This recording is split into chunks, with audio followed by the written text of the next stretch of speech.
Welcome, everybody, to the Jim Masters Show Live. How are all of you? This is show number 2 for the day. That's right. We just had a quick turnaround between the afternoon matinee episode. I'm starting to feel like a theater.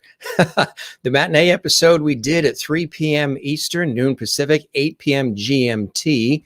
8 p.m. in Ireland, Scotland, and the UK, where we had very special guests, award-winning singer and musician, songwriter, and harpist, formerly with Celtic Woman. Our dear friend Orla Fallon was here, and she played live, sang live. We had some great material, holiday merriment, lots of Irish crack and levity, and just a really good time. And it was a blessing to have her here on the show. And we welcome all of you, and we thank you for joining us here on our evening edition. Wherever you're watching around the world, it's evening here at 7 p.m. Eastern and 4 p.m. Pacific. We welcome everybody watching on our YouTube channel, Jim Masters TV. There's over 200 plus episodes of our entertainment lifestyle talk show series available for your binge watching. I know a lot of our guests watch the shows. A lot of new people are discovering it. A lot of people have been subscribing to the YouTube channel, and we welcome all of you, and we encourage you and welcome you to do that. We're always providing great levity, love, light, inspiring conversations, great guests from the worlds of television, film, music, Broadway, Hollywood. Many of them are friends of mine, but lots of new people joining us, international guests as well. Folks from sports and culinary arts and all kinds of different genres and wealths of success, fields of endeavor, authors, inspiring people, health and wellness, culinary arts, comedy. That's what this is about. It's like a traditional talk show you'd see on television. We treat it like a television show, born out of my professional work as a TV and radio personality, presenter, and host, journalist, actor, writer, producer, stage MC, voiceover artist, and narrator. And we created the Jim Masters Show Live. Boy, it's approaching about 40 weeks ago, and over 210, 220 episodes just about every single day. This weekend, we've been on twice a day. And last weekend we were as well. Last weekend, Keith Harkin from originally Celtic Thunder and his brilliant solo career, he was here last week. And we've had, Orla Fallon was just on a few moments ago. Sir James Galway and Lady Jane Galway were my very special guests. They're dear friends. We've known each other for a long time. We met at Carnegie Hall, actually, and they popped on Friday. If you missed that episode, they performed live. We had a wonderful, incredible episode live from their beautiful home in Switzerland. And Michael Londra is on tonight. Emmy-nominated songwriter, singer, you name it, performer, producer extraordinaire. He's originally from Ireland, and he's had public television specials. He's been involved in Broadway, Riverdance. Matter of fact, we had Darren Holden on as well yesterday, live from Ireland, who was also a part of Riverdance and Moving Out. And we're going to welcome our very special guest. He's here in the States, actually, Michael, and he's here for some great music and holiday merriment and to greet all of you here on the Jim Masters Show Live. We welcome everybody. I see all these great comments coming in here, literally from all around the world. We do have, if you're joining us, we do have an international audience. We encourage you to post away, ask any questions, greet each other, say hello. All of you do like to do that. And it's good to see everybody. Thanks for joining us for our earlier show and all the shows we've done this weekend. Yesterday, we were on for almost 7 hours live. There was only 1 hour we weren't, and that's when I did a quick change, like Clark Kent going into Superman, and had a quick dinner. We were so busy, I still didn't even have dinner yet in between these two shows. I'm going to have dinner after the show.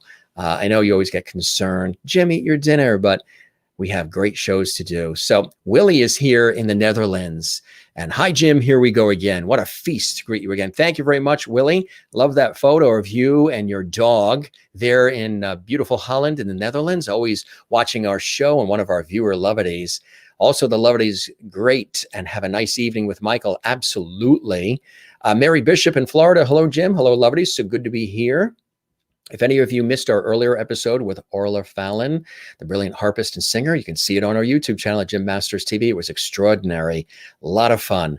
Good to see you, Mary, in Florida. Juanita in South Africa is joining us. Good to see you. Hello, Jim and lovely lovities. Hope you all had a wonderful day. It's been fantastic. Hope yours was in South Africa, too. Kathy Short is here from Cleveland, Ohio. Hello again, Jim and lovities. She was here on our early show this afternoon. We've been squeezing in a lot of shows because a lot of guests want to come on, which is amazing. We're booked all the way to the end of January, which is unreal.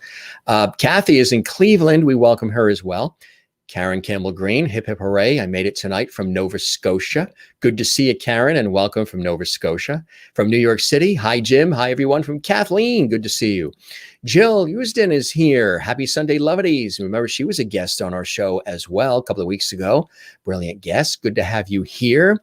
And welcome, Jill.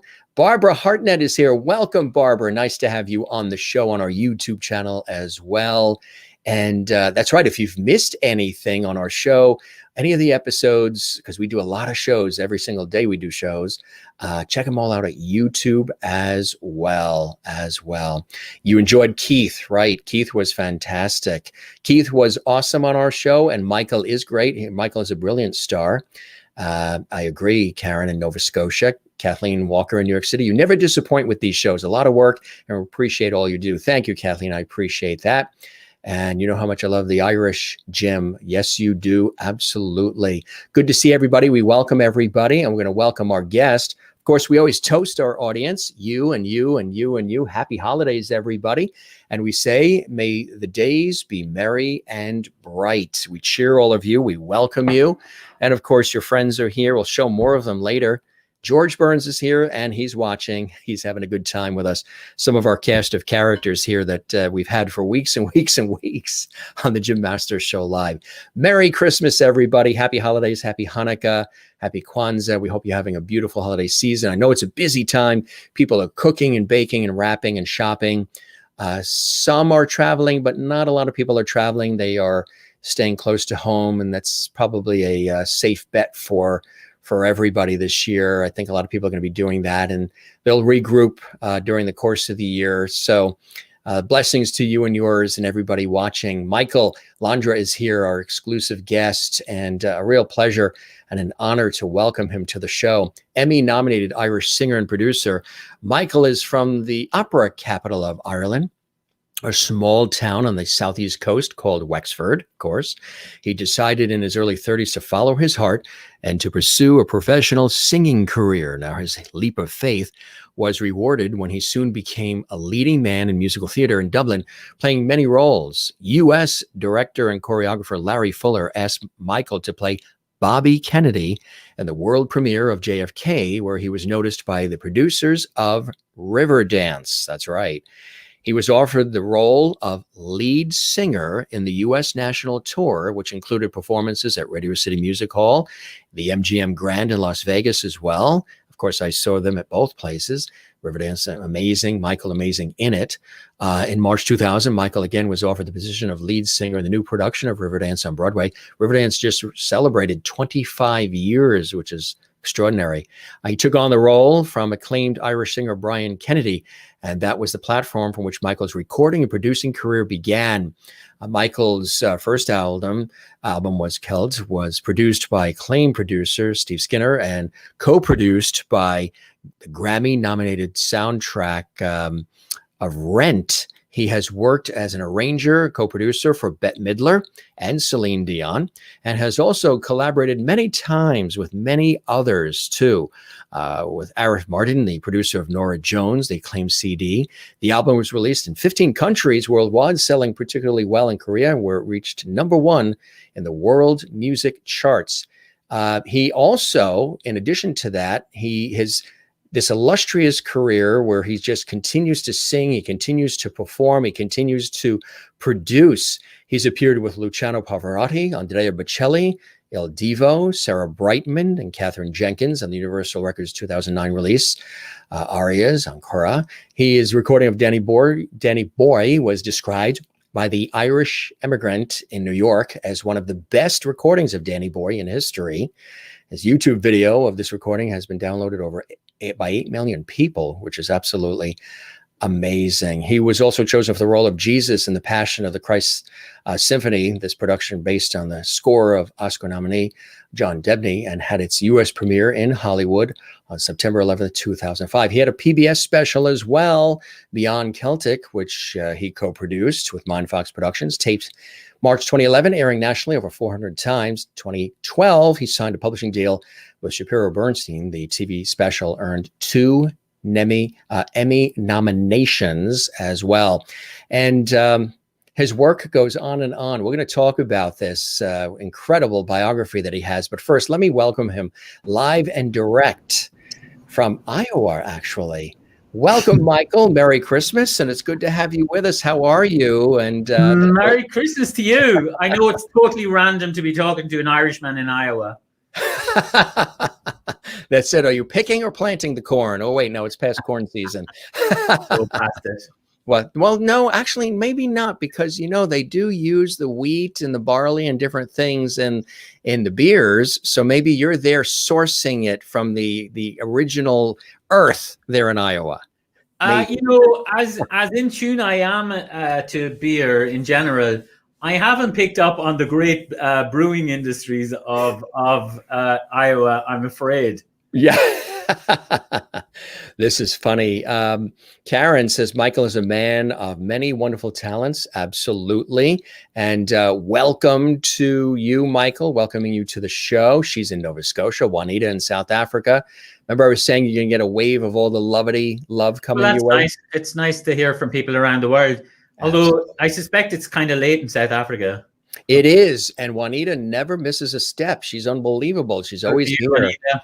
Yeah, she loves the show, which we really appreciate. Welcome to the show, Michael. Mary Bishop in Florida welcomes you, Michael, as well. Hey, Mary. Yeah, welcome, Michael. You're now our newest lovety, which is amazing. Willie in Holland, where it's late as well, says 40 weeks times 7 days, like 280 shows that we have done, which I think is absolutely amazing. And yeah. So welcome, my friend. How have you been, dealing with all the craziness of this particular year we've been going through? You've been staying creative and connected during it all?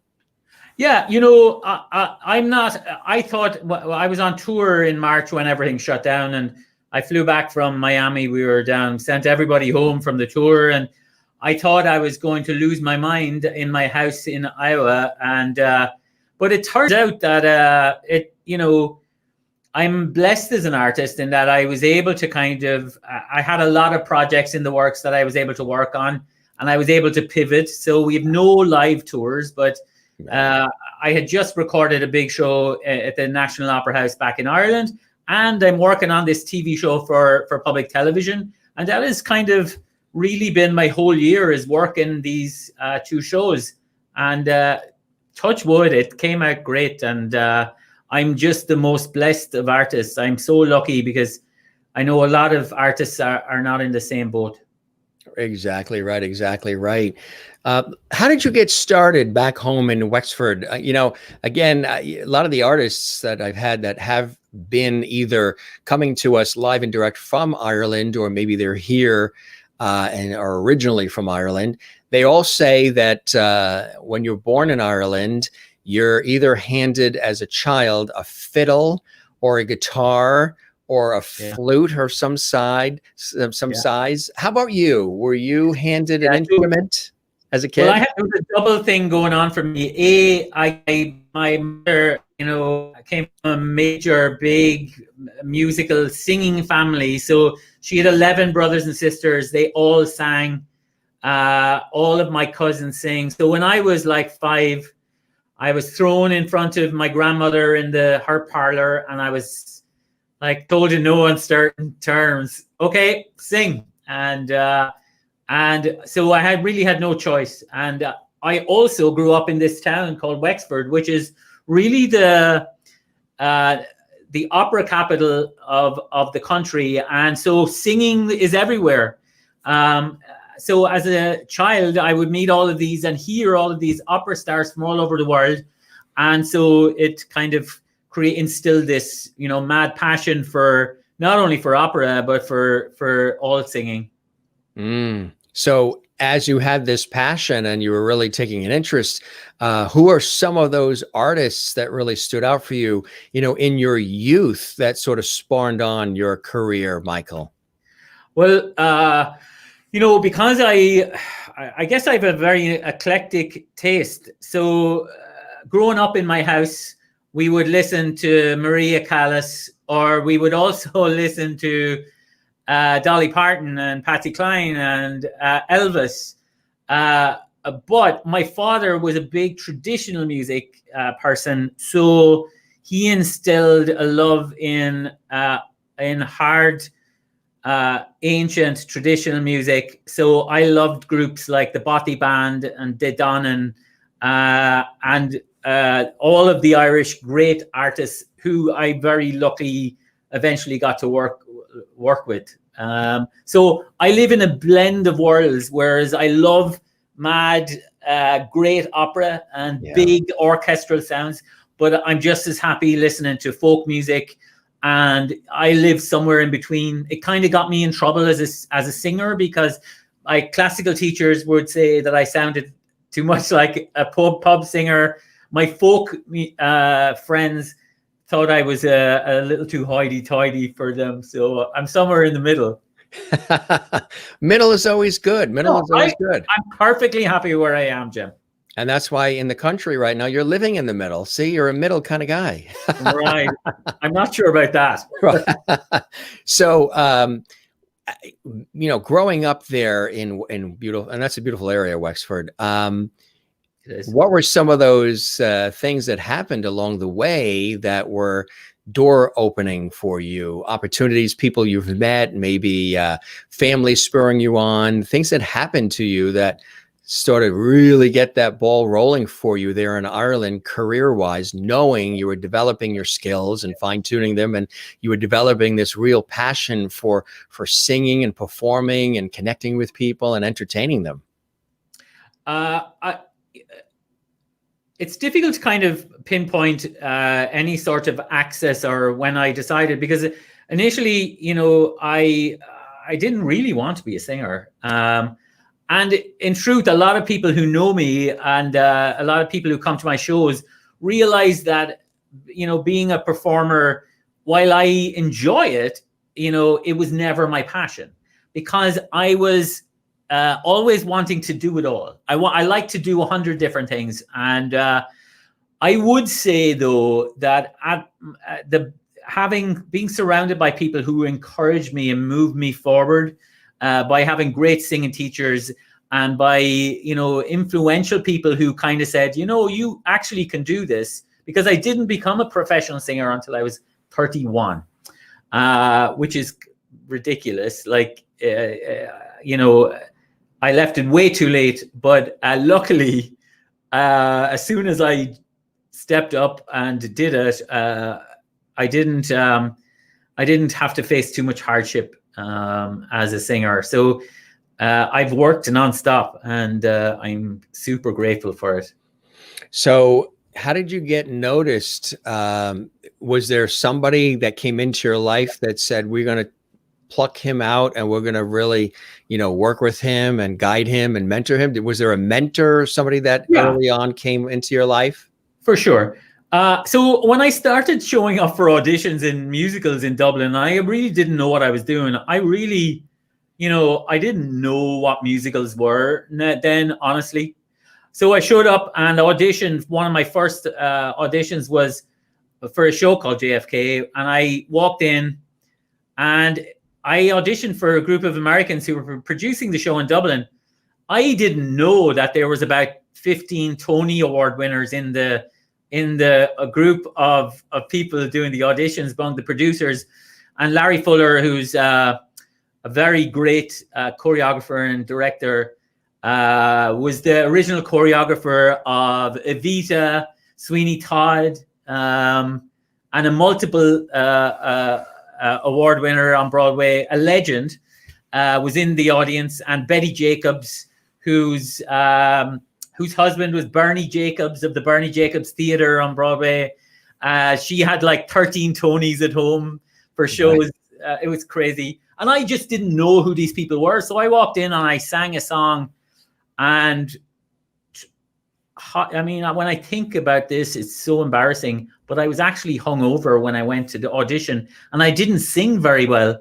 And I left, and the piano player who was playing for me turned to the people auditioning and said, you know, this guy, you need to hear a second time. He didn't do himself justice. So luckily they called me back the next day, and I sang, and they gave me the part of Bobby Kennedy. And that was really kind of what changed everything, because I was in a real life grown up professional musical produced by all these great Broadway producers. And I really learned the craft in a very quick way. You know, I already knew how to sing a song, but I didn't know how to act. Some would say I never learned how. But I didn't know stagecraft, and that's where I learned that. And amazingly, on opening night, Bill Whelan, the writer of Riverdance, and the musical director, David Hayes, heard me sing. I had this one big song in the show, and they called me, and I mean, I didn't even have to audition for it. They just said, would you like to be the lead singer of Riverdance in North America on the tour? Now, when you heard that, what was running through your mind? I mean, that was an extraordinary opportunity right there, Michael. I know. And it was a thrill. Like honestly, I was genuinely, I always kind of think it must be a mistake, you know. So initially it's okay. I'll give this a shot, and hopefully I'll convince them that they made the right decision. I was mostly excited to be able to move to America, because since I was a kid, it's what I wanted to do, you know. Right. And I knew this would get me to New York, and so I jumped on board, not realizing that, you know, I would get to be the lead singer of it. You know, initially on the tour, we did 6 weeks sold out in Radio City, which is just insane. Like to do one night in Radio City is amazingly enough. And, you know, we had all these incredible people like Diana Ross meeting her after the show, coming back to say, you know, well done, or you sing beautifully. And like, that was just all very surreal and a remarkable experience. Getting to sing Bill's music. Bill Whelan writes these incredibly ethereal, beautiful, but very difficult pieces for singers. Particularly on Broadway, he wrote some new music for that, and it was very hard work, but it was super worth it. You had a Darren Holden as a guest, and yeah, I worked with Darren in Riverdance. And on Broadway, he did the Broadway show with me, and what a legend and what a talent he is. And Karen in Nova Scotian says you were destined to be an entertainer, Michael.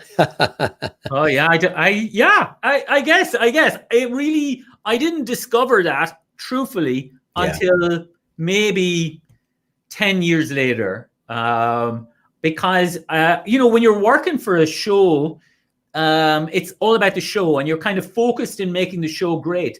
And so when you finish a big show, a big Broadway show in particular, you're essentially going back to ground zero, and you're starting from scratch, and you're saying, okay, what am I going to do with the rest of my life? I know I can sing in tune, but that's about it. And that's when I kind of started looking at writing songs and producing my own albums, and we created this kind of sound that, you know, luckily stood out, and we got a lot of opportunities because of the recording, you know. How do you define that sound too, for people who aren't maybe familiar with it, the particular sound that you've really sort of perfected? Yeah,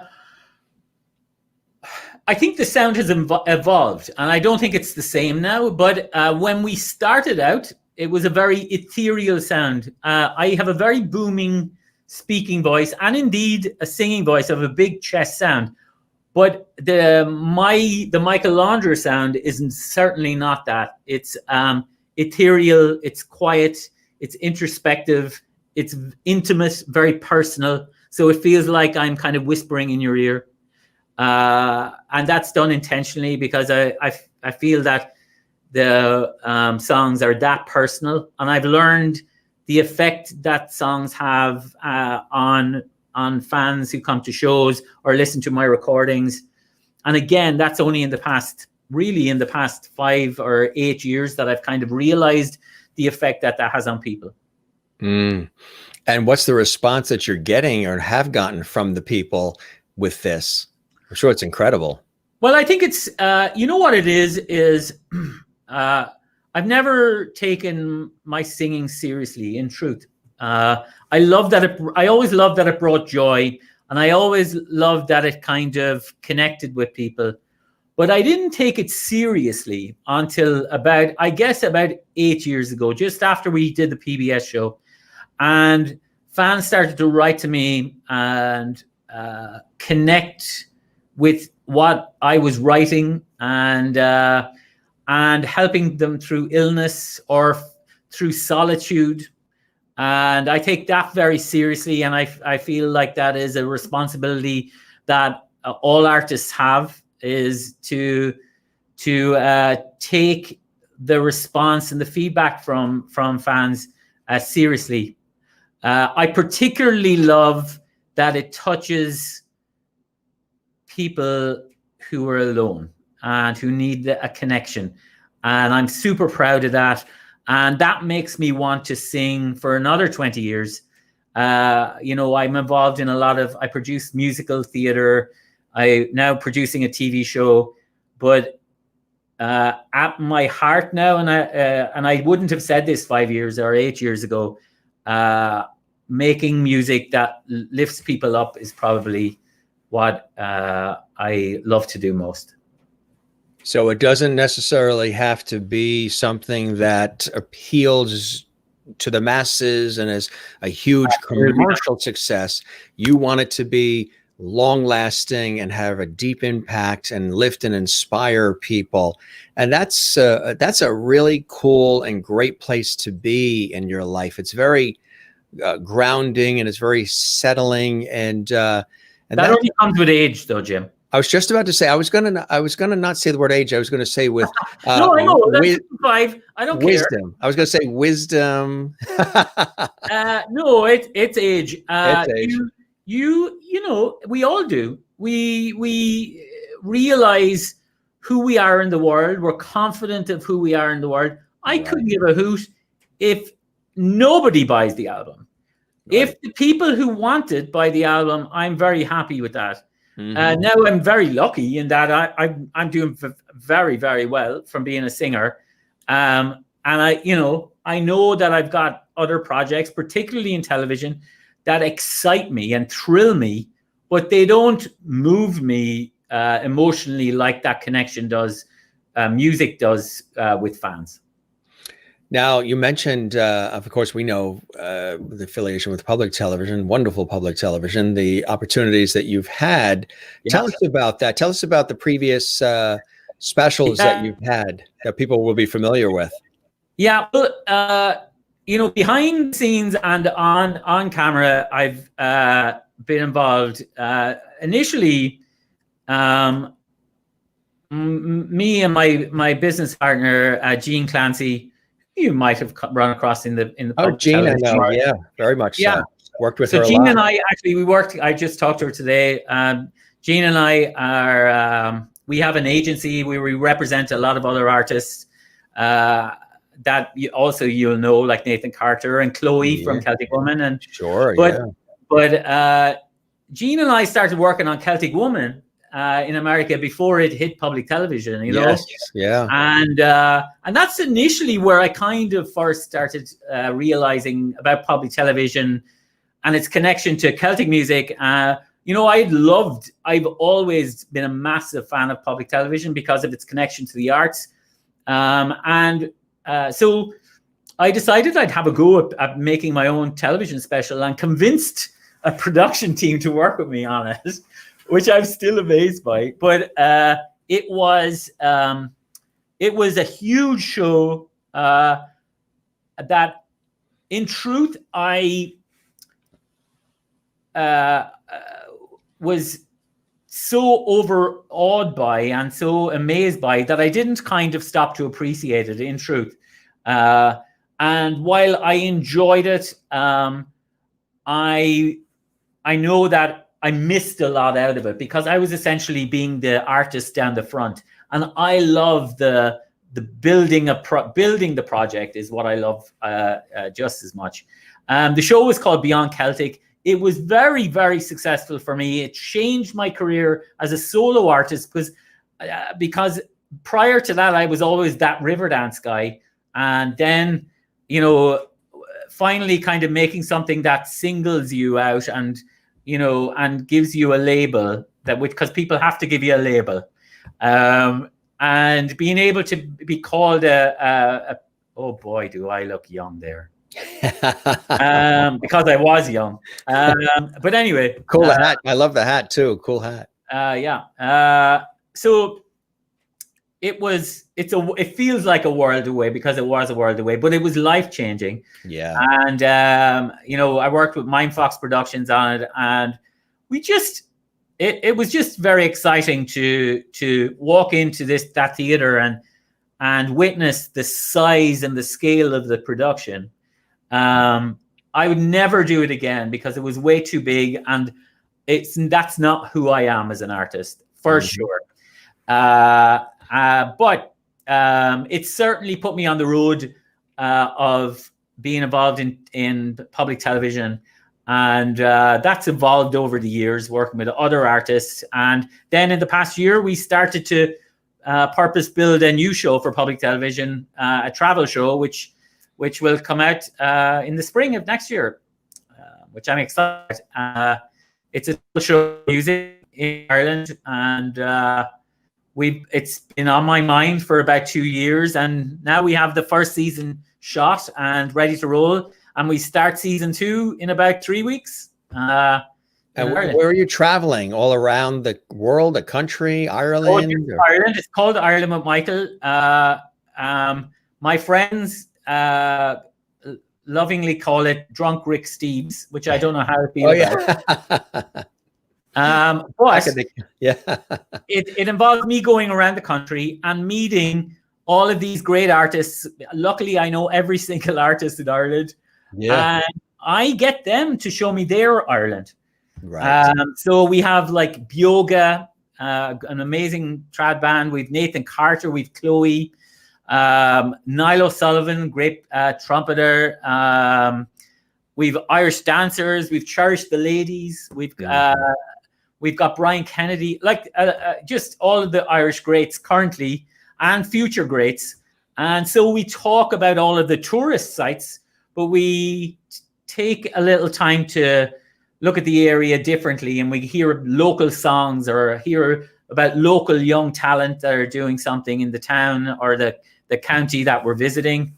And it's the funnest thing that I've ever done. I absolutely love it, and I want to do it for the rest of my days. It's super nice to be a tourist in your own country, and it's also given me an excuse to go back to Ireland more often than I'm able to. As you go back, I would imagine you're probably even discovering things about your home country as well along the way, right, Michael?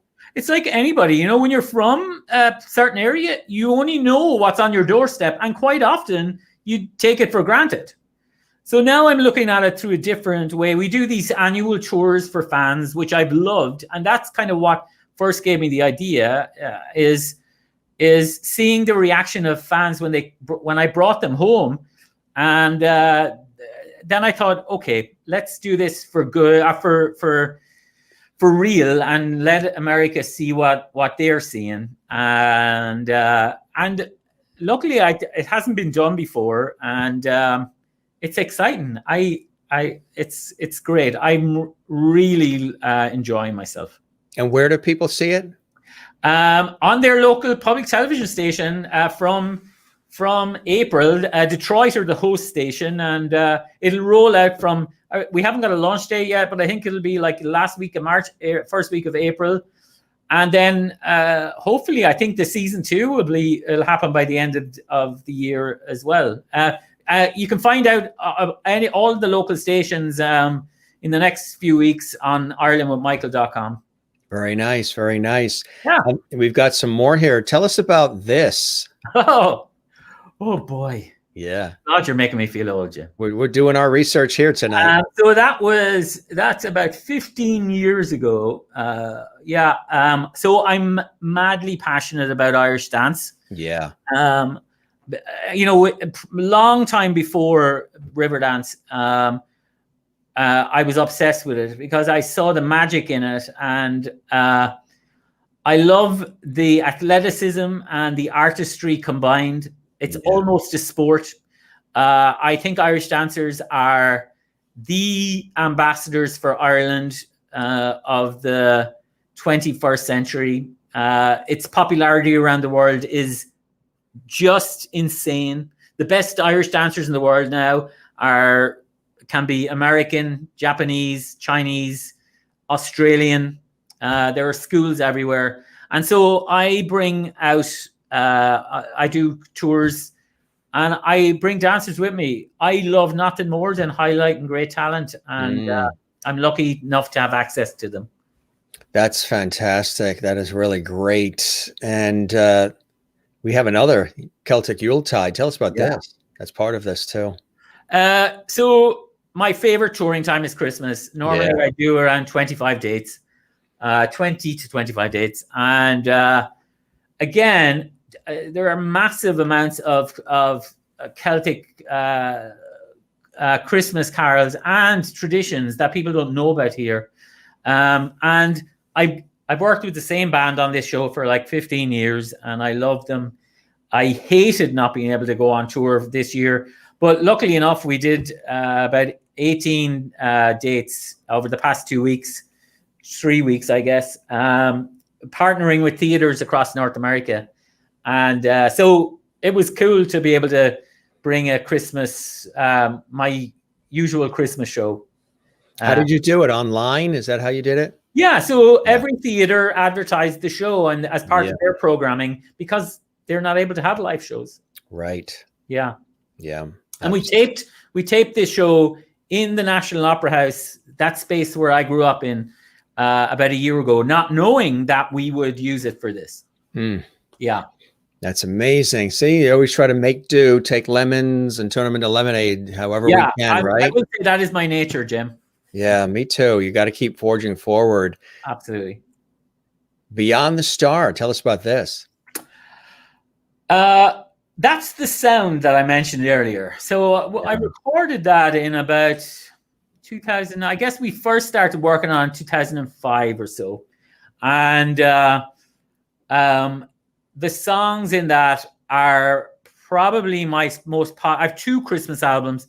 That's a very electronic, ethereal sound. And the last one we recorded, which was only last Christmas, is a very much a folk sound, just with my band. But I will say it's this Beyond the Stars closest to my heart. And it has in the Bleak Midwinter, what else is on there? Beyond the Star, which I wrote for children's choirs. And that has been recorded in a few different Asian countries now. It's that ethereal sound that Steve Skinner can only make. And he's one of the best. We do have in the Bleak Midwinter, we actually have a clip here of you performing it. Yeah, that's a good segue. Let's show that to all of our lovely viewers around the world, keeping them in the beautiful holiday winter spirit here. And then we'll come back and we'll chat some more. Sound good, Michael? Sounds good to me. All right, here's Michael doing his thing as only he can in the Bleak Midwinter. Enjoy, everybody.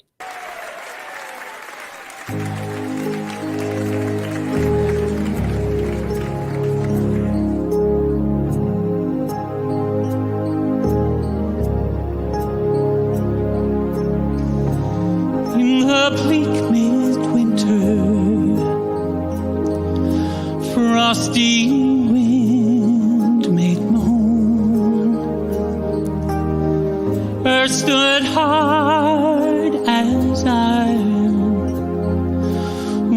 turn like a stone.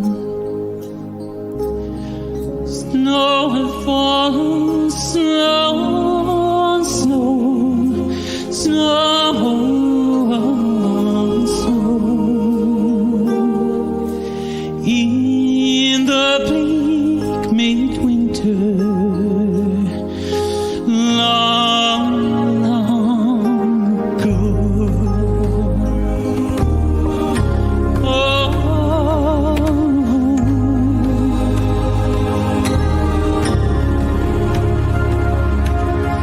What can I give him, poor as I am? If I were a shepherd, I would bring lamb. If I were a wise man, I would play my part. What can I give him? Give my heart. Oh,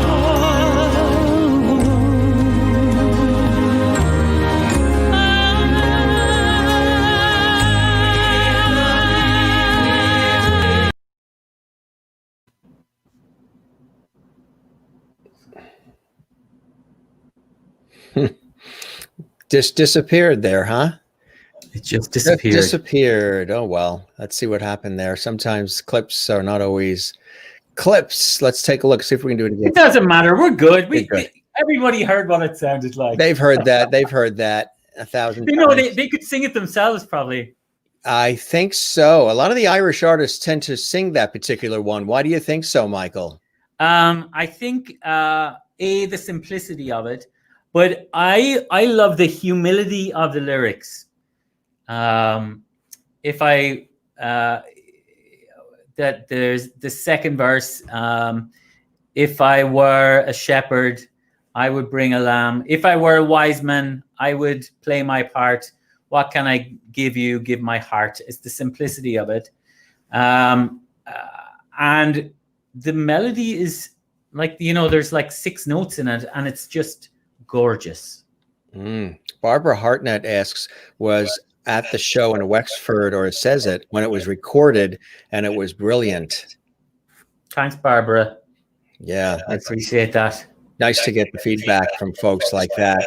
Juanita says, fantastic, sung beautifully. Mary Bishop in Florida, beautiful song, sung beautifully. Kathy Short, such a wonderful song. You sing it well. Karen in Nova Scotia says, my dad used to sing this solo in church choir many years ago. Brings back great memories. And that's, music can only do that, right? And so many it's able to press a button that we all probably need at the moment.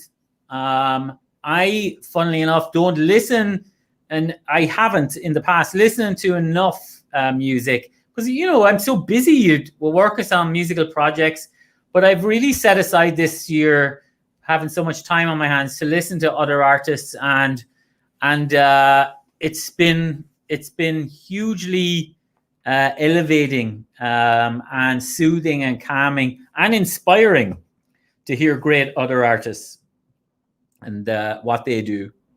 Absolutely. And that's a wonderful thing. And do you like mentoring others and, inspiring the others that are coming up the ranks, Michael? You know, I think it's probably not, I don't only like it. It's my responsibility. Artists have a responsibility to raise new artists and to bring them forward and highlight them and elevate them. It's a tough job to be an artist. Not only, you know, are you kind of essentially saying, I'm never going to make money again, but you are constantly, every day, somebody says no, or you're not good enough, or make yourself better. And so you need allies who are just going to lift you up. And so I take that very seriously. And I really try to carry through practically and offer help to artists, particularly from Ireland, trying to develop their craft in North America, which is the one area that I know, and I know I can help people. And we've an agency, and I'm very proud of helping those artists move forward. That is fantastic. We've got another clip here. This is The Water is Wide. Tell us about this one, Michael. So I first recorded this back in 2001. The artist who inspired me to record it was Judy Collins, who is that a quintessential great American artist who I've looked up to my whole life, and indeed a few years ago I got to sing with her, which was the biggest thrill of my life musically. But yeah, I wanted to record this, and it was also when I first met Steve Skinner, it was one of the songs that we both knew really well. And again, everybody thinks it's Irish for some reason, and that is simply not true. In fact, there's quite a debate as to where it exactly comes from, but it is not Irish. It is not Irish. And you've heard it from the Irishman's mouth. It is not Irish. Enjoy it, folks. This is Michael Londra with The Water is Wide. Water is wide, I can't cross over, neither have I wings to fly. Give me a boat that will carry two, and both shall roam, my love and I. A ship there is, she sails the sea, she's loaded deep, as deep can be, but not so deep as the love I'm in. I know not if I sink or swim.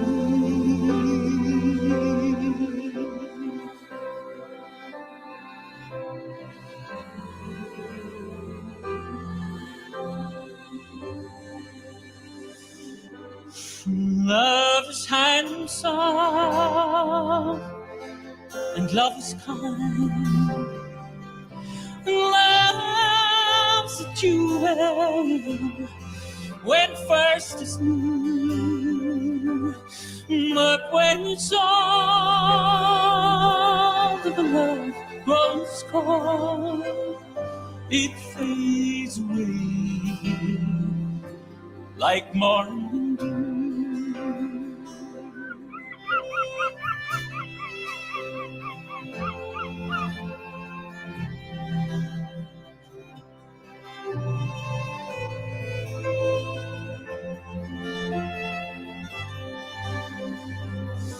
Give me a boat that will carry two, and both shall roam, my love and I, and both shall roam, my love and I.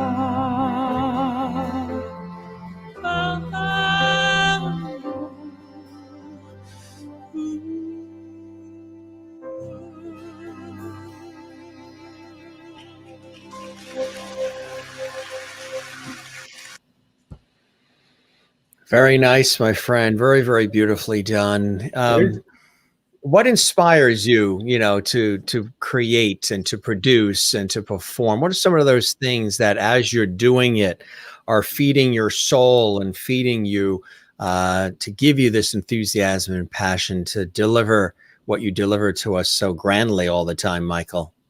I don't. I'm just a driven person. I love propulsion. I'm not one to sit around. So most of my projects come from me not wanting to just take it easy. Not the person. The idea of relaxing involves work because it's never been a job for me. So I'm never going to retire because I don't feel like I have anything to retire from.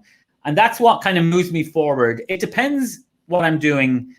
As a producer, when I produce a musical theater or any sort of shows, great writers and getting their work out there, or great kids, great performers, casting them and putting them down front and center in a show that tours America. That gives me so much of a buzz.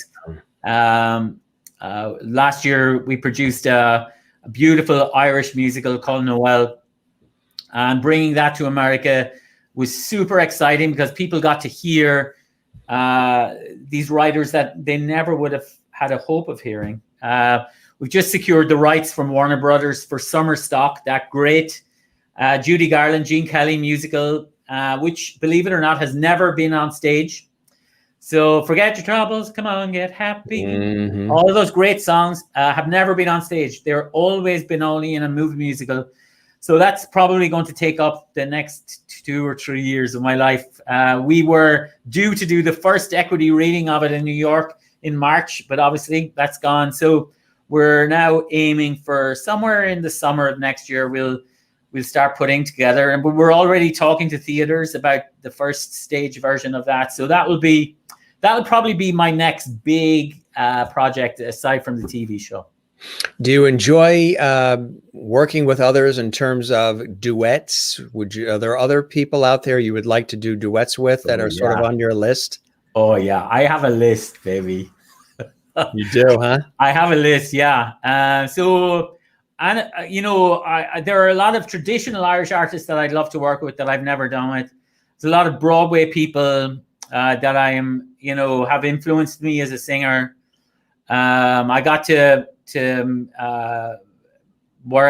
interview Betty Buckley there last week, and she's wonderful. She's her singing voice is truly remarkable, and so we have a little plan to work together, hopefully in Ireland over the next year and a half or so. We just have to wait for this whole situation to calm down first. She's somebody who I've always wanted to work with. There's a couple of others on Broadway that I certainly admire, that I would love to sing with. Again, I'm not, I don't just like Irish music. I love opera, and I love music theater. I love country artists. There's some great country artists that I'd love to. I always wanted to sing with Dolly, of course. There are just people everywhere that inspire me. Trying to think of them. God, I know there's 100 more that I could give you a list of. Country artists, I think, have the closest of the American genres to what Irish artists do. So I always see that connection there, and how it would be I always wanted to do a bluegrass album, and indeed tried to make that happen a couple of years ago, but it just didn't quite happen. But it will, hopefully, if I have enough time, God willing. I'm looking for at least another 20 years of singing in me yet. Absolutely. Absolutely. We have actually another clip here, my friend, too. And this is, I believe, the scissor reel. Oh, that's from the TV show. Yeah. Yeah. Oh, cool. Yeah. I'd love people to see this. Yeah, absolutely. You're a TV guy like me, love television and working in it. And it's changing a lot, of course. It's morphing, it's changing with the times in so many different ways. But when you get a chance to do things that you love, there's nothing better, absolutely nothing better. And you're getting a chance to do that as well. It's fantastic. Let's take a look at this, and then we'll come back with Sure. Michael. We'll talk about it more. Here it is, folks. Do that as well. That's fantastic. Let's take a look at this.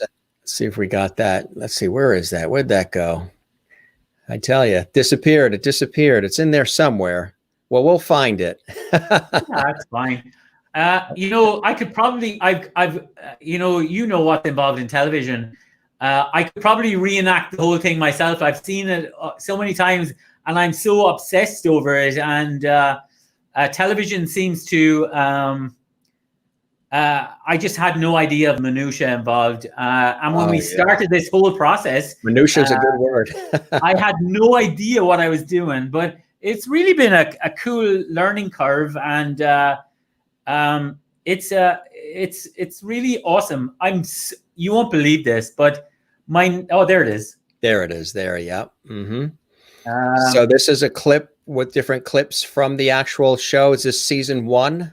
It's a little kind of mini little trip through it. All right. Tell us a little bit more while we cue it up here. Sure. I mean, when we started it out as a concert film, but then we saw the impact that the interviews, little mini interviews that we had.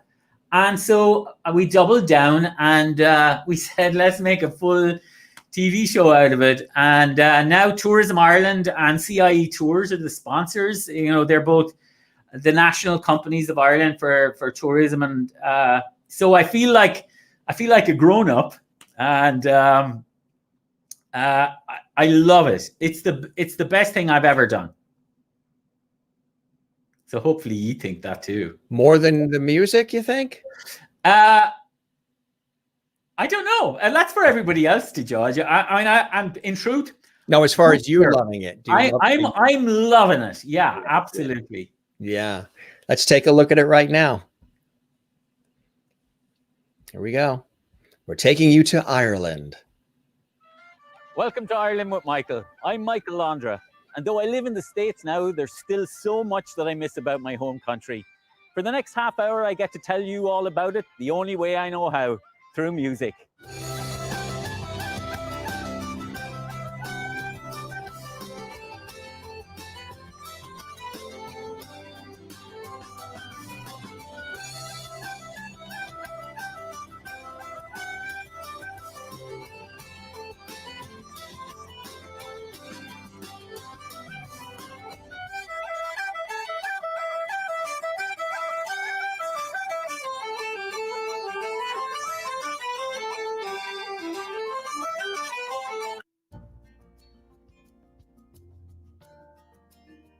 This may look like your average Irish street, but behind the facade is the National Opera House of Ireland.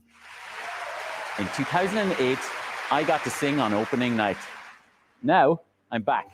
And St. Christopher is the stronger man at the end of the day. And singing is deep to Wexford. I think it's a big influence from the sea. Go into any pub, say to a fella, give us a bit of quietness and sing us an old song. Somebody in that pub is going to be able to sing to you. as I roam down through Dublin City at the hour of 12 at night. Liam Bates, you're a world-renowned composer. What are you doing in a village in County Wexford? Would you tell us the story of Loftus Hall? What are you doing today exactly?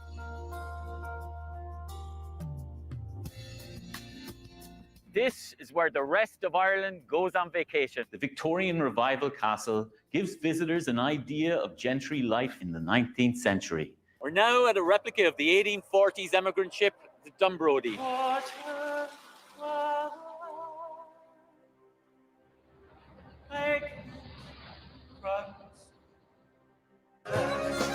We'll go home to Slaney Valley, you and I.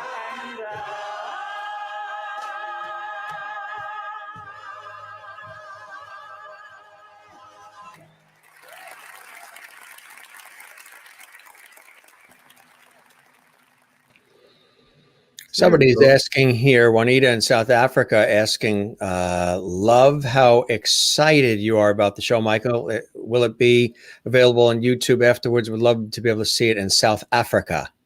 Yeah, television is turning into something else where there's all of these multiple platforms, and for sure we'll make it available outside of the public broadcasting system as soon as we're allowed to. Obviously, we're contracted to them, but as soon as that's done, we want everybody to see it. We just brought it actually to MIPCOM, the World TV conference, which was online this year. Usually it's in Cannes in the south of France. I didn't even get to go to the south of France to sell it, but for sure it will be in wherever they'll have us.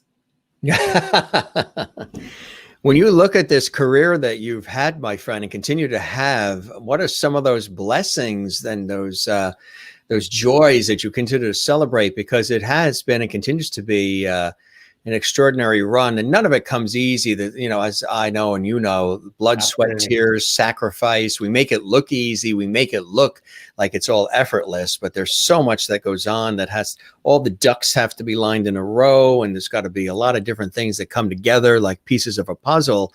But when you see all that, and you see some of the cool things that are currently happening and going to be happening and have happened in your life, what are some of those blessings that you think about first, Michael? Being able to, in truth, being an artist who is able to, afford a lovely life, and having, a lot of artists struggle to do what they do. And for me, in truth, it hasn't been a struggle. It's just what I do. It has brought me to, I think, 68 countries so far. And I think that's more than anything. I am at heart an adventurer, and it has brought me a world, literally, of experiences. And being able to sing in Korea or Tahiti or Malaysia or I don't know, Senegal or France, that's a unique. Very few people get to do that, and it's given me a very full life that I certainly am not ready just to give up and put my feet up or go fishing. I mean, is there anything more boring? So I'm going to continue working, and when I'm not singing, when I'm finished singing, then I'll be producing other artists and working with other artists, and it'll be just as inspiring for me, Very cool. Very cool. Very nice. We do have, and we have it through another way that we're going to do it, because they've been asking for it. They want In the Bleak Midwinter, so we're going to share that with them. They're in their holiday mood, so we'll share that with them right now. And here it is.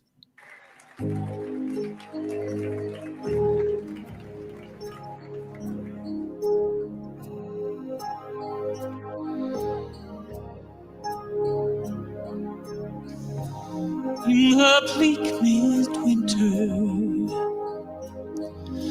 frosty wind made moan. Earth stood hard as iron, water like a stone. Snow had fallen, snow on snow, snow on snow. In the bleak midwinter, long, long ago.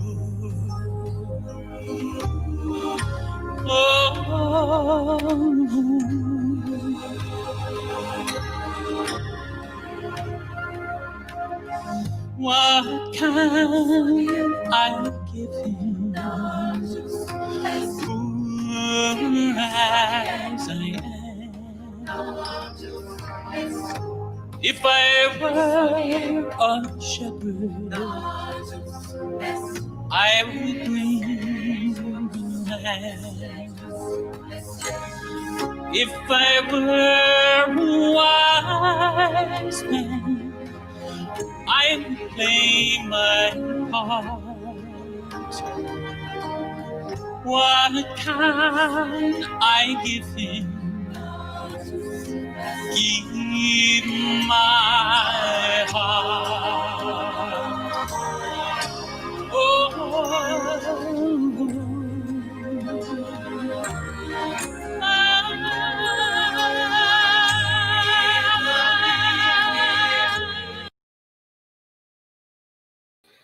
Okay. All right. So now I see what it is. The clip that is on YouTube, that's all there is. And then it cuts off. So that's, yeah, it's the source. It's not us. It's the actual source only has that amount. Boy, what a teaser that is, huh? What You're say nearly the there. Everybody Google the rest. It's actually the show is still available online with 100% of the funds raised going to Amnesty International. Very nice. Just go to michaellondra.com and you'll see for the next 5 days the show will run for a minimum donation of €10, and every penny of that will go to Amnesty International. That is fantastic. That is wonderful. You know, obviously you're here living in the States. What is it about the States that you love? You've obviously, the years you've been here, have had an opportunity to visit so many different cities and so many different places. You're there right now in Iowa. What is it about the States that you've grown to love? Well, I mean, when I landed in New York, I felt like I belonged here. So growing up in Ireland, you know, I always looked out into the world. My father certainly taught me to be that person. And so I love that I felt like I belonged when I arrived in New York. I can't imagine what it's like. You know, it was very easy for me, you know, a white guy from Ireland, where we have this, you know, Irish thing going on that we can harness to good effect. I can't imagine what it's like for immigrants arriving in any country where they don't speak the language, or, you know, and have to struggle to build a life. Certainly being Irish very much helps here. So you know, this is the land of opportunity. I think I love it. I am certainly, and it's probably a dirty word here, I'm a globalist. I'm a citizen of the world and see it as one place. And so having adventures is key to me arriving here. And certainly the US is very different in every different place you go. Yeah. And I love that. You know, I love that, you know, 2 hours away or 3 hours away, you can be in the desert, or you can be, you know, walking along the ocean, the ocean, or, you know, be up in the mountains skiing, you know. So yeah, America is a wonderland, I guess. It really, really is. How has it inspired you too? Has it inspired any of your music along the way? I think, you know, I mean, I guess I don't really. I think you know, American music obviously plays a huge part, particularly for American folk music and country. Certainly in my songwriting, I would have written very country influenced songs that fans who get my music will know, or who come to my shows. There's very much a definite country influence. So for sure, yeah. So what would be in your iPod or your CD player right now? What kind of artists and music do you like to listen to? So today I listened to Taylor Swift's new album. Played it 3 times. She is remarkable writer. 2 albums this year. Remarkable writing. I know I don't fit into her demographic. I suspect that's going to change.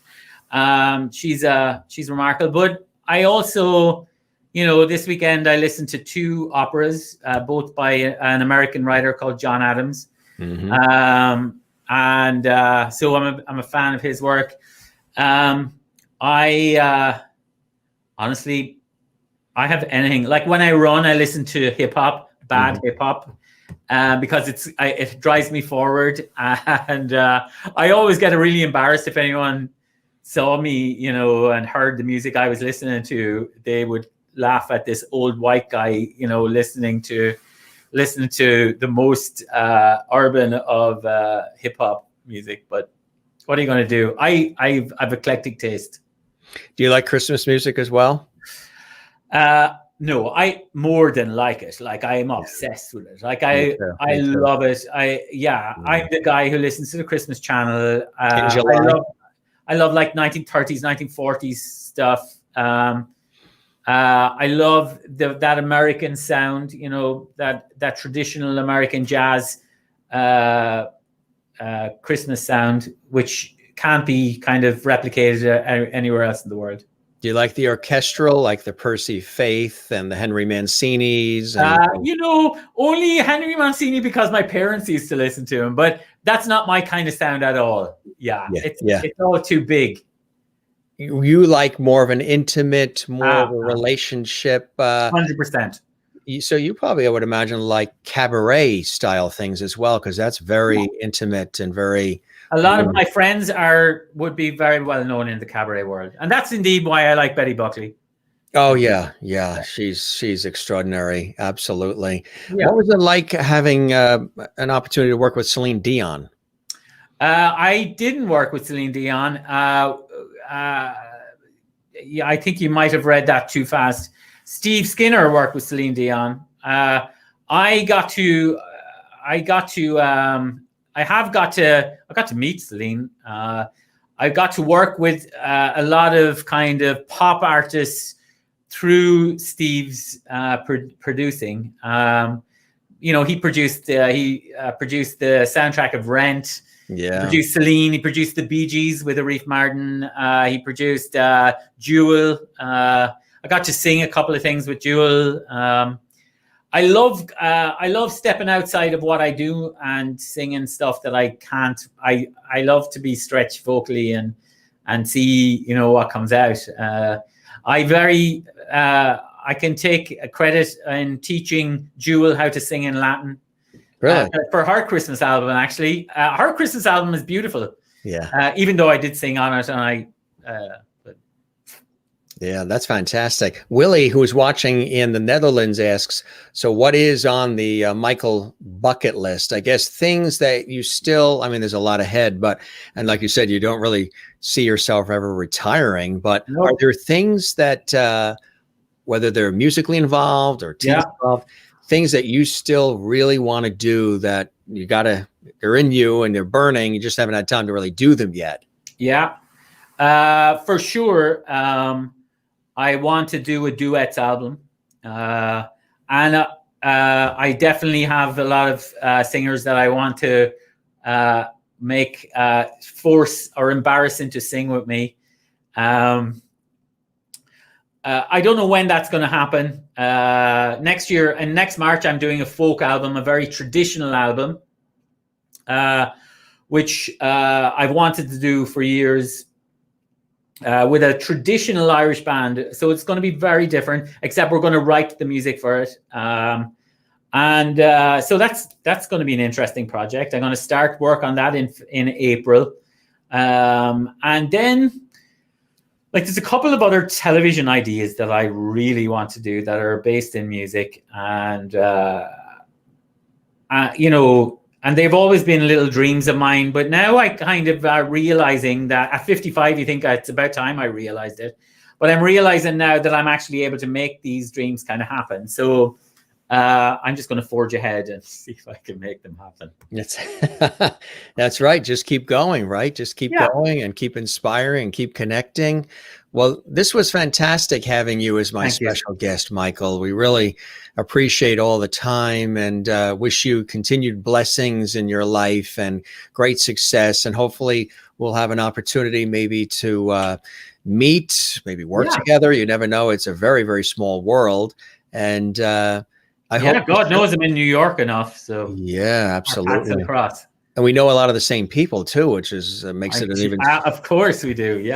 Smaller world. What would be your wish, if you have any, for the upcoming year and for the holidays season that we're in right now, Michael? I think that ironically, this pandemic has brought something that we all needed, and that was a pause to breathe in this country. And hopefully, I think we can maybe pause a little longer and look around at what we're doing to people around us, and look at what our own behavior is and how we're having an effect on the world. I certainly have done that this year. I'm hoping to see a bit more. I'm hoping for hope, I guess. I think I see a glimmer of it coming back to us, which I'm excited about. And all I want for people now for the next couple of weeks is some peace. Yeah. So the people aren't consumed with, not seeing their relatives or not getting out there or going to restaurants or bars or celebrating. Just be peaceful and be at home and acknowledge your health, and maybe just look to something a little brighter in 2021. It's certainly been a time of pause. And I was saying on the show a couple of times here that, I think it was sort of like the meeting of the divine, the earth and Mother Nature coming together and saying, we gave you life. We gave you all these blessings, this beautiful earth here. And you've been sort of not doing some great things with it. And you're sort of all divisive. And where's all the empathy? And where's all the friendly nature? And people were complaining that, where's all the nice people? Nobody says, please, thank you. Nobody has time for any of that. Where's all the empathy and the civility was going away. So I think the divine and Mother Nature and Earth said, okay, stop, enough, stop. We're going to regroup here. We're going to throw a couple of huge things at you, and it's going to be global. And it's going to involve health and economic and civil unrest and political and all the things you could possibly think of. And let's see how you deal with it. We'll see the worst of the worst come out, but we'll also see the best of the best come out. And I'm hoping that we do rise from the ashes, more empathetic, more loving, kinder, more collaborative. We listen more as opposed to speak. I'm a Libra, so I'm all about balance and harmony. I'm always looking. I'm not this extreme. I've never been that extreme. I'm always looking for ways to unify and bring people together. We might not always get everything we want, no matter what it is in life, but if we can come together, it really makes the earth spin a little smoother on its axis. And I think we were already sort of socially distancing ourselves even before we had to, because we were stuck in our cell phones, everybody on social media. And there was a lot of that direction happening. And now that we had to do it for our own health and well-being, people don't like it. They don't really enjoy it, and they don't want it to be continuing. So because of that, well, look what's happened. Now we have this opportunity here, which is a grand opportunity to maybe rise from it, a greater, people. And that's what I'm hoping as well. So I know that Michael faded to black there on his end. Maybe he'll come back. He's sort of 50% there. So we'll bring me on. He's there. Maybe he can find his way back. Don't you love the internet? The internet is extraordinary. I tell you, it can do whatever it wants, when it wants. Michael, that'd be a great, we'll look at some of the viewer comments as we always do. Michael, that would be a great idea. I love that. Michael, we don't know where Michael is, Willie, but Jim is here, your host. We all need people like Jim and Michael. People these days can be hurtful. I agree, Julia. And we all need to get on the same page. That's so important. And we talk about that a lot on the show. The show is all inspiration and positivity and light and levity, as we call it, which was a word that just happened to come about because I was saying it fast in the summertime. And I was saying, we're about light, love, and levity. And I said, levity. And when I said that word, everybody, all the viewers and everybody just popped in and said, we love that word. We love that word. So we use that word a lot. And Julia, it's wonderful to welcome you here on the Jim Master Show Live. We're here every day, 7 p.m. Eastern, 4 p.m. Pacific. And it's a pleasure to have you here. Michael looks like he's disappeared there. The exit stage left. But It was a pleasure having him on the show, and I'll let him know that after the show. I usually chat and send a thank you note to all the guests, whether I know them personally or they've been referred to with the show or they've wanted to pop on their own. Thank you, Michael, for your time. He'll see these after when he watches the show back. Thank you for your time, Michael, and sharing your life with us. Good luck with all the upcoming projects. Keep safe and Merry Christmas. When we tried to play In the Bleak Midwinter, the actual material that they sent us clips it. So it wasn't us playing it where it got clipped. It actually was clipped, originally sent to us that way. But you got a little preview of it. He's got a great voice, great personality, and quite accomplished as well. Thank you, Michael, for your music and your stories. I enjoyed. And thank you, Michael. Have a wonderful Christmas. If you're just joining us for the first time, I'm your host, Jim Masters. I've been doing this work for years on television and radio. And with the schedule that I have, which is pretty intense, people like family and friends said, "Are you crazy to start something else? You're already buried." So that just drove me more to say, you know what, let's do this. So 40 weeks ago, we turned on the lights, built this set here at the home. At the home? Wait a minute. At our house. I don't know if I should say at the home. The homestead. The home sounds like something. I'm not ready for the home yet. Nowhere near it. Although some days you kind of feel like it, right? We're in the greater New York area along the southern New England coast between New York and Boston. And we created this show as a way to stay connected with everybody and to bring some light, love, and levity into folks' lives. So we do that with not only guests, but we have shows sometimes where it's just myself and our viewers, our levity viewers, and we chat about life and we chat about food and we chat about, pets and all the things that life brings our way. And whatever the holiday season is bringing your way, and I know it's an interesting holiday season where people are not able to get together with their families like they would like. And that's tough at such a beautiful and joyous time as this time of the year for all of us, for everybody. But it is for the health and well-being, obviously, of ourselves and our loved ones and friends. So, God willing, and all of us coming together, the new year will be far brighter. There is a lesson in all of this somewhere. What that lesson is will be determined. It'll be unique to each and every one of us and to our loved ones and family and friends. It's all in how we interpret it. It's all in how we apply whatever the message is and the lessons of this year as we get ready to wrap up this year in just a matter of days. Hanukkah still happening, Christmas just days away, and the New Year as well, Kwanzaa. There's so many things to look at. None of us could have really predicted that anything like this would happen, at the start of a new decade or in our lifetime. This is, so many different variables, from economic to health to political to civil to just all of it coming together. And really a beautiful time because there's so many opportunities that are coming out of this. And, there's been a lot of loss and a lot of sadness and a lot of negativity and a lot of arguing, a lot of different things that have happened at the same time. But hopefully through all of this, it'll bring us closer and it'll bring us together all around the world, not just here in our country or your country, but all around the world through the arts, through our talents, through business, through whatever health, whatever it is that you do, and we all do, coming together collectively and sharing in our life stories and inspiring others is really a beautiful thing. I'm a big believer in that and a big practicer of that. So that's one of the reasons why we started this show and added this to my already crazy schedule, is to continue to inspire.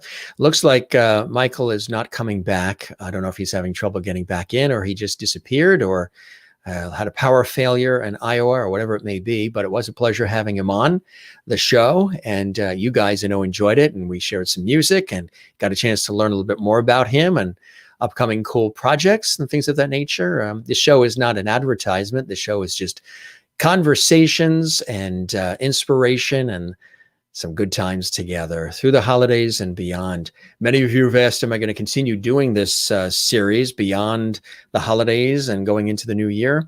And as long as you guys are out there and tuning in as you do, and you continue to inspire me with your comments, your posts on Facebook and Instagram and Twitter, and the subscribing to the YouTube channel, Jim Masters TV, and all the wonderful things that you're doing, the sharing, the tagging, the private messages, the Christmas cards, the gifts. I mean, I'm bowled over by the things that you guys are doing that you don't have to do, but it really touches my heart, and it's very meaningful, and I find it, and all of you, of great value. So as much as you say I inspire you through this work and this show, the Jim Masters Show Live, you definitely inspire me greatly.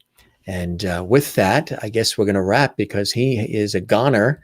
So we said our goodbyes, and that was one of the more quicker ways to wrap things up.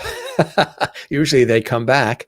But thanks, Jim. Enjoyed the show. Thank you, Barbara Hartnett. It's so good to see you. And we toast you watching on our YouTube channel. And we say, may your days be merry and bright. And everybody all around the world. We have a global audience. And Kathleen says, I'll be here as well. You're one of the greats, Kathleen. Thank you. Jim, your show is so uplifting and inspiring and positive. We all need these things, especially this year. We're going to be doing a little more of that this week. We're going to be doing a few more host chats. We're going to be taking some time off for the holidays. I know we've been going at it 40 weeks straight. And this weekend, we've done 2 shows a day. Last weekend, 2 shows a day, and shows all throughout the week. We have another guest, a brilliant guest tomorrow. Luke McMaster is joining us. A terrific talent from Canada. He is a Canadian singer and songwriter and so much more. He really specializes in contemporary soul, which I think is really, really cool. And he's just a brilliant artist. He's all excited to be here, popping on the show tomorrow at 7 p.m. Eastern, 4 p.m. Pacific, exclusively here on a YouTube exclusive on Jim Masters TV. We hope you can join us for that. And then we're going to be taking a little bit of a break for the holidays, but we will be doing some special shows and pop-up shows as well. A lot of interaction with you guys, and a lot of holiday inspiration and food and all kinds of cool things as well. So look for that coming up in the days after tomorrow. Good night, everybody. Have a relaxing, peaceful night. You've been a blessing this year, Jim. Thank you very much, Kathy in Cleveland, Ohio. We appreciate that as well. And Karen, thank you very, very much. I thank you, Jim, for another fantastic show. Now I can sleep relaxed because I enjoy your show every time. Thank you, Willie in Holland. We thank you, and we say to you and everybody as well, may your days be merry and bright. I toast all of you. Thanks, Jim. Enjoyed the show. I appreciate that as well. And Karen says, Jim, thanks. You brought us, so many of us together from all over the world. Thank you for that. It is my pleasure. Absolutely. And good stuff. Good stuff. This is absolutely terrific. And that's what it's all about. So you guys are the best. Have a great night, folks. Thank you. Have a great night. See you tomorrow night. Luke McMaster is going to be here. And great show again, Jim. Thanks. Have a lovely evening, everyone. And good night. You as well. Am I related to the Energizer Bunny? Energizer Buzzy Bunny. Yes, I think I am. Good night, everybody. We're going to see you again tomorrow. Luke McMaster. We're going to finally eat our dinner. We actually did these shows without having any dinner tonight, so we can get them in. And boy, this set looks really cool, doesn't it? This is in our house. Loving this here. We worked so hard on our festive holiday set here. It really looks like a television studio, doesn't it? It's all the little tweaks and all the little different things that we've added to this set. Really nice. Thank you, Willie, there in the Netherlands. We appreciate that. A couple of things we always do before we wrap our shows. Again, Luke McMaster is here. We had more to share with you with, we were going to ask him about this and that, but he disappeared. So, but it was a pleasure having him on the show, and hopefully he'll be able to come back soon. Want to let you know, coming in January, Mario Frangoulis, the wonderful international Greek tenor, is going to be with us as well. Nathan Carter is going to be joining us as well in January. We're looking forward to that, and so many more incredible people. Santa Claus is getting his list ready. We hope you are nice and not naughty. This was when I was emceeing a concert for a dear friend in New York City, and they also asked me to be the MC and Santa Claus. So this was a quick change, a modern Santa with the cell phone. Wishing you and yours, of course, the best of the holiday season. There is the tree in Rockefeller Plaza. If you haven't seen it, it is really wonderful. And again, there we are, wishing you all the best for the holidays as Santa Claus there. Don't forget to smile. Share the smile with everybody you know. Smiling is contagious. Don't forget to share the lovity. Find your Zen place. Mine, of course, is the ocean. But of course, number one is loving family and friends and time with loving family and friends. My work, of course, in television and radio all these years and all these different places and addresses and zip codes and different levels and different backgrounds on camera, on air, behind the scenes, all the craziness. And of course, the ocean, swimming, surfing, kiteboarding, sailing, the whole bit, just walking the ocean. Though I wouldn't do it now. It's a little chilly this time of the year. And let's see. Santa Jim, yes, and relax. Luke is awesome. He's going to be great tomorrow night. That's right. You're in Nova Scotia. So he's a Canadian artist jumping on tomorrow. And it's going to be great for all of us. Don't forget to relax, gang. As we always say on our show, relax, take care of one another, breathe, love one another, and just enjoy life and enjoy the holidays. It's wonderful to have all of you here as often as we do. And if you miss anything, you can see everything in the archives. I'm always smiling when I'm here with all of you lovelies. Well, we are smiling when you're with us as well. Gang, we're going to wrap up. We've been chatting since 3 this afternoon, and it's really been just absolutely fantastic. And again, we're going to end with this. Jim Masters, or should I say Mr. Lovity, I am so happy to have my debut on your show. And I just thought I'd prepared a nice little Christmas song for you and your Lovities in Lovity Hall. And I know how you're a fan of a cappella. And since I have perfect pitch, I thought this would be a perfect time to sing one of my favorite holiday songs. So I hope you enjoy it. Here goes. Have a holly jolly Christmas. It's the best time of the year. I don't know if there'll be snow, but have a cup of cheer. Have a holly jolly Christmas. And when you walk down the street, say hello to friends you know, and everyone you meet. Oh, ho, the mistletoe hung where you can see. Somebody waits for you, kiss her once for me. Have a holly jolly Christmas. And in case you didn't hear, oh, by golly, have a holly jolly Christmas this year. Have a holly jolly Christmas, Mr. Lovity, and all the Lovities. Thanks so much. Bye from Aunt Marion.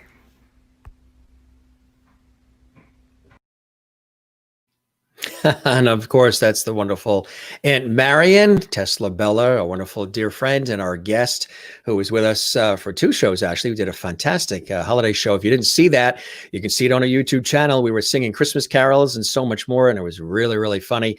And she made that for the show. So on a couple of shows, we've been showing that at the end, usually in the evening show during the holiday season. Again, happy Christmas to all of you. Happy Hanukkah. The best of the best, everybody. And so good to see all of you here. Thank you. Singing along. She's adorable. Love it. What good. Oh my God. I love her. Juanita. So funny. Love it. It's all about levity, lovity, and good times here on the Jim Masters Show Live, gang. Din time for us. We love all of you. And thanks for being with us. This is your host, Jim Masters. Thanking you for your time this time. Till next time on the Jim Masters Show Live. We will be here tomorrow, 7 p.m. Eastern, 4 p.m. Pacific on YouTube at Jim Masters TV. Good night, all. You're the best. Thanks for all the love, the support, the sharing, the loving, the liking, the tagging, and all that fun stuff. We really appreciate it. You're the best. Have a good night. Dinner is calling, and so is the stomach, which is growling after being on the air for almost 7 hours straight to provide you guys lots of levity, hopefully inspiration, and hopefully you're continuing to enjoy these shows. Good night, all. We'll see you tomorrow. You be well, okay? Take care from Lovety Hall, the Jim Master Show Live. Good night.